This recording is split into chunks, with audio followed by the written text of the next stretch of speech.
Hello everyone, how are you all? I hope you all are doing well. तो आज का हमारा topic है इलेक्ट्रॉनिक कॉन्फ़िगरेशन। चलिए स्टार्ट करते हैं। Which of the following best explain the reason for the observed electronic configuration of chromium being 3d5 4s1 instead of 3d4 4s2। तो ये क्या कह रहा है कि जो हमारा क्रोमियम है उसका इलेक्ट्रॉनिक कॉन्फ़िगरेशन 3d4 4s2 होना चाहिए था, लेकिन होता क्या है 3d5 4s1। तो ये क्यों होता है? Option A, 4s orbital is always more stable than 3d। ऐसा कुछ नहीं होता। Half filled d subshell is more stable due to exchange energy. ये बिल्कुल सही है। क्रोमियम वॉयलेट्स होम्स रूल, नहीं बिल्कुल नहीं, ऐसा कुछ नहीं होता। 3d orbitals are filled after 4p orbitals, नहीं बिल्कुल नहीं। Next, which orbital will be filled first according to n plus n rule? तो n plus n rule क्या कहता है? जिस भी ऑर्बिटल के लिए आपकी n plus l की वैल्यू कम आएगी वो उसको पहले भरा जाएगा। ठीक है, तो 3d के लिए हमारी n plus l की वैल्यू क्या आती है? 3 plus 2 is equal to 5। 4s के लिए 4 plus 0 is equal to 4।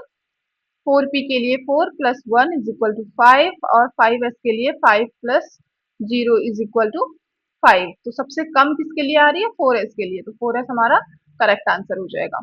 Next, the reason for greater stability of completely and half filled subshell is maximum multiplicity, symmetrical distribution and exchange energy, smaller nuclear charge, higher atomic number. तो इसका correct answer क्या है? Option B. Next, which of the following violates Pauli's exclusion principle? Two electrons in 2p orbital with opposite spin। ठीक है, रह सकते हैं, ठीक है, ये violation नहीं है। Next, electrons in 2p orbitals with same nlms, नहीं, ये बिल्कुल गलत है, यानी कि हमारा करेक्ट क्या हो जाएगा? Option B. देखो, जो पाउलिस एक्सक्लूजन प्रिंसिपल है वो क्या कहता है कि कोई भी दो इलेक्ट्रॉन होंगे उनके लिए चार के चार जो क्वांटम नंबर्स हैं वो उनकी वैल्यू सेम नहीं हो सकती है। ठीक है, अगर मान लो मेरे पास दो इलेक्ट्रॉन है, उनके लिए एन, एल और एम की वैल्यू अगर सेम हो भी जाएगी तो वहां पे एस की वैल्यू सेम नहीं होगी, कोई ना कोई वैल्यू हमारी चेंज जरूर होगी। ठीक है। Next, the number of electron that can be accommodated in all orbitals with n is equal to 4। तो n is equal to 4 है, तो इसमें कौन कौन से सबसेल हो सकते हैं? s, p, d, f। ठीक है, तो s पे कितने इलेक्ट्रॉन आते हैं? 2, p में आते हैं 6, d में आते हैं 10 और 10 में 14। तो जब हम सारे इलेक्ट्रॉन्स को काउंट करेंगे या इन सबको ऐड करेंगे तो कितना आ जाएगा? 32। तो ऑप्शन बी हमारा करेक्ट आंसर हो जाएगा। Next, which of the following species has an anomalous electronic configuration? तो देखिए यहाँ पे क्या होता है, जो कॉपर है ना, इसका जो ये जो है कॉपर जो है वो एनोमलस इलेक्ट्रॉनिक कॉन्फ़िगरेशन शो करता है। इसके लिए जो इलेक्ट्रॉनिक कॉन्फ़िगरेशन है वो क्या होना चाहिए था? आर्गन 18, आर्गन 18, 3d9 4s2, ये इलेक्ट्रॉनिक कॉन्फ़िगरेशन होना चाहिए था। लेकिन यहाँ पे इसका इलेक्ट्रॉनिक कॉन्फ़िगरेशन होता क्या है? 3d10 4s1। ठीक है, क्योंकि ये fully filled electronic configuration show करता है, इसीलिए ये जो है इसका इलेक्ट्रॉनिक कॉन्फ़िगरेशन ये नहीं होता। होना 3d9 4s2 होना चाहिए था, लेकिन होता क्या है? 3d10 4s1। ठीक है, तो करेक्ट आंसर आपका क्या हो जाएगा? Option B. Next, which principle explains that no two electron is an atom can have the same set of quantum numbers? ये कौन सा है? Pauli's exclusion principle. Next, the magnetic behavior of an element is mainly determined by। Magnetic behaviour किससे explain होता है? Number of unpaired electron से। जितने ज्यादा अनपेयर्ड इलेक्ट्रॉन होंगे उतना ज्यादा उसका मैग्नेटिक बिहेवियर होगा। Electronic configuration of Zn+2। तो जिंक का जो इलेक्ट्रॉनिक कॉन्फ़िगरेशन है वो क्या होता है? Argon 3d10 4s2। ठीक है, तो Zn+2 का क्या होगा? Zn+2 मतलब 2 इलेक्ट्रॉन बाहर निकल गए हैं Zn में से, जिंक में से 2 इलेक्ट्रॉन निकालेंगे तो क्या हो जाएगा? आर्गन 3d 10, तो option B. Next, which of the following is the correct order of orbital energy? Orbital energy, अब देखिए यहाँ पे ना हमें कंफ्यूजन हो सकती है थोड़ी सी, वो क्यों? देखिए, जो जब हम इलेक्ट्रॉन फिल करते हैं ना, हम इलेक्ट्रॉन फिल कैसे करते हैं? सबसे पहले हम 1s में फिल करते हैं, ठीक है, 1s में फिल करते हैं, then 2s, then 2p, then 3s, then 3p, then हम 4s पे इलेक्ट्रॉन फिल करते हैं और उसके बाद 3d पे इलेक्ट्रॉन करते हैं। लेकिन अगर आप ये ऑर्डर देखेंगे ना, तो आप कौन सा ऑप्शन लगा के आएंगे? आप लगा लेंगे ऑप्शन, देखिए, थ्री थ्री डी की एनर्जी जो है 4s से ज्यादा है, 3d की एनर्जी 4s से ज्यादा है, ठीक है, आप ऑप्शन बी लगा के आ जाएंगे, ठीक है। 3d के बाद फिर 4p हम फिर फिल करेंगे यहाँ पर, ठीक है, तो ऐसे होगा, तो 4s की एनर्जी सबसे कम, फिर 3d की और फिर 4p की, ठीक है, तो आप ये लगा के आएंगे और फिर ये हो जाएगा गलत। ऐसा क्यों? क्योंकि जब हम इलेक्ट्रॉन फिल करते हैं ना, तो हम 4s में पहले इलेक्ट्रॉन फिल करते हैं, लेकिन जब हम इलेक्ट्रॉन रिमूव करते हैं ना, तो हम क्या करते हैं, पहले हम 3d और 4s, तो 4s से इलेक्ट्रॉन पहले रिमूव होता है, ठीक है, तो 3d की एनर्जी सबसे कम, फिर 4s की, देन 4p की, तो ये करेक्ट ऑर्डर होता है, तो ऑप्शन ए हमारा करेक्ट हो जाएगा। इलेक्ट्रॉन जब हम फिल करते हैं तो n+l रूल के अकॉर्डिंग फिल करते हैं, ठीक है, और जब इलेक्ट्रॉन हम निकालते हैं यहाँ से, तो क्या किसके अकॉर्डिंग निकालते हैं हम? निकालते हैं इफेक्टिव न्यूक्लियर चार्ज, क्योंकि 3d है ना, यहाँ पे n की वैल्यू कम है, तो ये क्या होगा, न्यूक्लियस के ज्यादा पास होगा, तो यहाँ पे इफेक्टिव न्यूक्लियर चार्ज 3d में ज्यादा लगेगा, ठीक है, तो 3d से इलेक्ट्रॉन निकालना डिफिकल्ट होगा इन कंपैरिजन टू 4s, ठीक है, तो 4s का जो इलेक्ट्रॉन है वो इजीली निकलेगा, ठीक है, तो हमारा करेक्ट आंसर क्या हो जाएगा? Option A. Which quantum number determine the shape of the orbitals? Option B, azimuthal quantum number. How many orbitals are present in d subcell? तो d subcell में हमारे कितने ऑर्बिटल होते हैं? 5. Which among the following has the maximum number of unpaired electron in ground state? Ground state में किसमें सबसे ज्यादा अनपेयर्ड इलेक्ट्रॉन है? तो जब हम स्कैंडियम की बात करेंगे, तो इसका जो एटॉमिक नंबर है 21 होता है, इलेक्ट्रॉनिक कॉन्फ़िगरेशन हो जाएगा इसका आर्गन 3d1 4s2, ठीक है, तो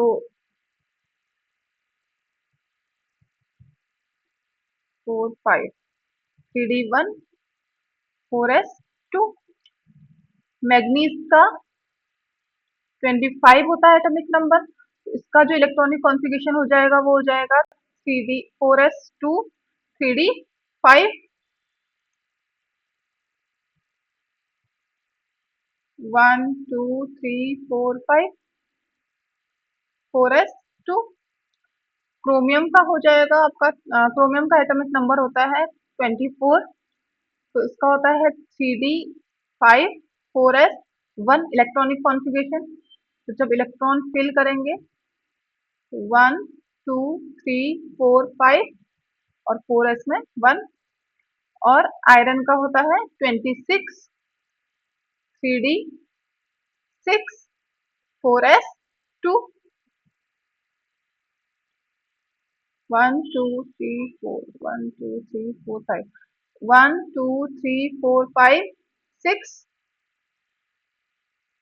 ठीक है, तो अब देखिए, जो स्कैंडियम है इसमें कितने अनपेयर्ड इलेक्ट्रॉन है? 1, मैग्नीज में 5, क्रोमियम में 6 और आयरन में कितने अनपेयर्ड इलेक्ट्रॉन है? 4, तो करेक्ट आंसर क्या हो जाएगा हमारा? Option C. Next, the electronic configuration of Fe+2, तो आयरन का इलेक्ट्रॉनिक कॉन्फ़िगरेशन क्या होता है? आयरन का इलेक्ट्रॉनिक कॉन्फ़िगरेशन होता है आर्गन 4s2 3d6, ठीक है, अब Fe+2 आयरन प्लस 2 का इलेक्ट्रॉनिक कॉन्फ़िगरेशन क्या हो जाएगा? आर्गन 2 इलेक्ट्रॉन रिमूव हो जाएंगे, 4s के 2 इलेक्ट्रॉन निकल जाएंगे, क्या बचेगा? 3d6, तो करेक्ट इलेक्ट्रॉनिक कॉन्फ़िगरेशन क्या हो जाएगा? Option A. Next, which of the following statement is incorrect? Above principle follows increasing n plus l values. Next, Hund's rule minimizes electron repulsion. Pauli's exclusion principle permits pairing in the same orbital. 3d orbital is filled before 4s orbital. तो इसमें correct क्या हो जाएगा? देखिए, जो option A है, Aufbau principle follows increasing n plus l value, बिल्कुल सही है। Hund's rule minimises the electronic repulsion, बिल्कुल सही है। Pauli's exclusion principle permits pairing in the same orbital, बिल्कुल सही है।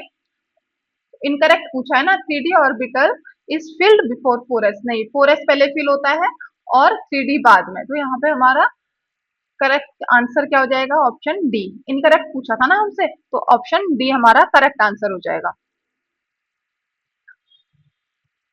What is the number? What is the total number of electrons that can have n is equal to 3 and L is equal to 2? L is equal to 2 means क्या होता है? D। ठीक है, तो 3D में पूछा है हमसे कि नंबर ऑफ इलेक्ट्रॉन कितने होते हैं, तो हमको पता है option C 10 electrons. Which among the following ions is isoelectronic with argon? देखिए, कैल्शियम, कैल्शियम का एटॉमिक नंबर 20, 20 मतलब 20 इलेक्ट्रॉन। ठीक है, atomic number 20 means 20 electron. Calcium plus 2 यानी कि 18 इलेक्ट्रॉन रह गए। ऐसे ही पोटेशियम प्लस, पोटेशियम में कितने होते हैं? 19 इलेक्ट्रॉन। ठीक है, एक इलेक्ट्रॉन निकल गया। के प्लस यानी कि 18 इलेक्ट्रॉन। क्लोरीन यानी कि 17 इलेक्ट्रॉन। ठीक है, अब Cl माइनस यानी कि एक इलेक्ट्रॉन ऐड हुआ है इसमें, तो 18 इलेक्ट्रॉन। और ऑर्गन में का जो इलेक्ट्रॉन ऑर्गन है उसका जो एटॉमिक नंबर होता है वो क्या होता है? 18। तो 18 इलेक्ट्रॉन इसके पास भी है, तो जब हम फिल करेंगे तो इन सभी का जो इलेक्ट्रॉनिक कॉन्फ़िगरेशन है वो सेम आएगा, तो ऑप्शन डी यहाँ पे करेक्ट हो जाएगा। Next, the orbital diagram that correctly represent the nitrogen atom Z is equal to 7। ठीक है, तो यहाँ पे Z इज इक्वल टू 7 के लिए जब हम इलेक्ट्रॉनिक कॉन्फ़िगरेशन लिखेंगे तो कैसे लिखेंगे? 1s2 2s2 2p3। ठीक है, तो 1s2 2s2 2p2 गलत, 1s2 2s1 2p4 गलत, 1s2 2s2 2p3 1s2 2s2 2p3 दोनों हो सकते हैं। ठीक है, अब आगे पढ़ेंगे विथ पेयर्ड 2p इलेक्ट्रॉन। नहीं, 2p इलेक्ट्रॉन पेयर का होता है, पहले अनपेयर्ड फॉर्म में उसको क्या करते हैं? सेपरेटली फिल करते हैं, उसके बाद फिर पेयरिंग उसके बाद होती है। ठीक है, तो ऑप्शन ए भी हमारा इनकरेक्ट हो जाएगा। करेक्ट आंसर क्या हो जाएगा? Option B. Next, the quantum numbers for the last electron in sodium. तो एटॉमिक नंबर क्या है? 11। तो इसको फिल कैसे करेंगे? इलेक्ट्रॉनिक कॉन्फ़िगरेशन क्या हो जाएगा? 1s2 2s2 2p6 3s1।